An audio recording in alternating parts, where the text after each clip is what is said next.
Dan untuk mengetahui perkembangan potensi hujan ekstrim sudah bergabung bersama kami Abdul Muhari, PLT Kasubdatin dan Kapusdatin maksud kami dan Komunikasi Kebencanaan BNPB. Selamat sore Pak Abdul Muhari, sejauh ini bagaimana perkembangan prediksi hujan ekstrim yang dikatakan sejumlah lembaga nih seperti BRIN dan BMKG sejak kemarin, apakah dampaknya terasa di sejumlah wilayah?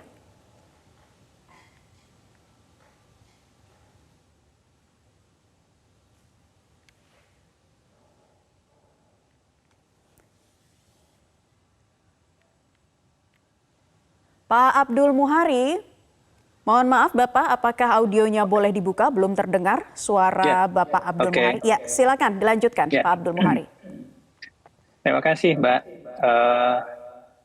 Seperti dari tadi pagi hingga sore hari ini, kita di Jakarta melihat sendiri kondisi cuaca di Jakarta pada hari ini, mulai dari pagi hari tadi, perakiraan cuaca ekstrim, hujan, intensitas sangat tinggi tidak terjadi meskipun tadi pukul 11 sampai pukul 2 siang tadi ada hujan dengan intensitas ringan hingga sedang, tetapi saat ini sudah kembali cerah cuaca di Jakarta. Tentu saja kita harapkan tidak ada kondisi-kondisi yang kita khawatirkan sebelumnya itu terjadi hingga saat ini, Mbak Naila. Baik, Pak Abdul Muhari, sejak kapan teknologi modifikasi cuaca diterapkan dalam beberapa waktu ini untuk mengantisipasi cuaca buruk yang terjadi dan apakah cukup efektif hingga saat ini? Ya, untuk operasi teknologi modifikasi cuaca sendiri kita sudah lakukan dari tanggal 25 Desember dan ini terus akan tanggal 3 Januari. Jadi kita mengikuti prediksi dan perakiraan cuaca dari BMKG yang menyebutkan sebelumnya kita di Natal dan jelang tahun baru ini akan mengalami peningkatan intensitas dan frekuensi hujan turun hingga nanti lewat tahun baru tanggal 2 hingga tanggal 3.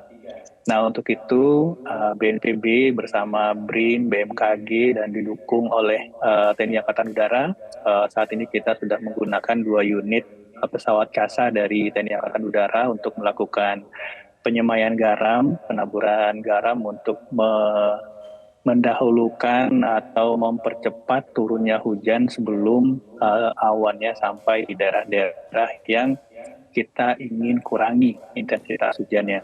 Jadi operasi ini nantinya akan kita sesuaikan dengan prediksi pergerakan awan dari BMKG. Sekiranya memang dibutuhkan seperti 2 hari yang lalu kita melakukan operasi di sekitar hulu Jabodetabek dan di sekitar hulu sungai-sungai dari tengah Jawa Barat yang mengarah ke Jabodetabek, dan hari ini juga seperti dikabarkan juga operasi di sekitar DKI Jakarta, sehingga kita harapkan nanti upaya-upaya ini bisa memang mengurangi potensi risiko sebelumnya disampaikan. Mbak Naila. Baik, Pak Abdul Muhari, pihak BMKG juga ini kan menyatakan hujan dengan intensitas sedang hingga tinggi akan terjadi hingga awal tahun 2023. Begitupun dengan potensi dampaknya, yaitu sedang hingga berat.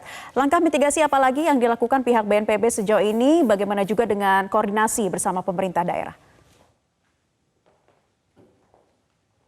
Koordinasi dengan pemerintah daerah sudah kita lakukan sebenarnya sejak awal September lalu ya.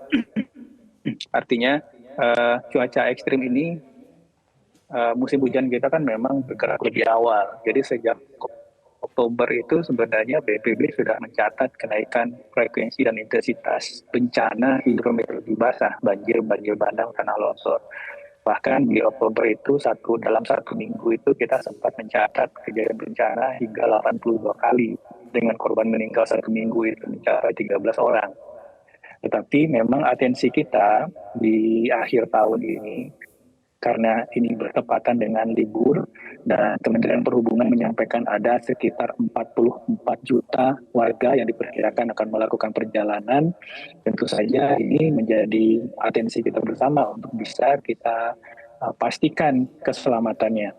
Tetapi kami juga menghimbau kepada warga yang melakukan perjalanan, kita harus menjadi wisatawan atau pelaku perjalanan yang bijak dalam menentukan destinasi dan waktu perjalanan. Sekiranya nanti di tempat asal keberangkatan atau tempat tujuan kita melakukan perjalanan diprediksi cuacanya akan mungkin membahayakan, maka kita juga harus lapang dada kalau misalkan penerbangan di delay atau pelayaran di delay dan lain-lain.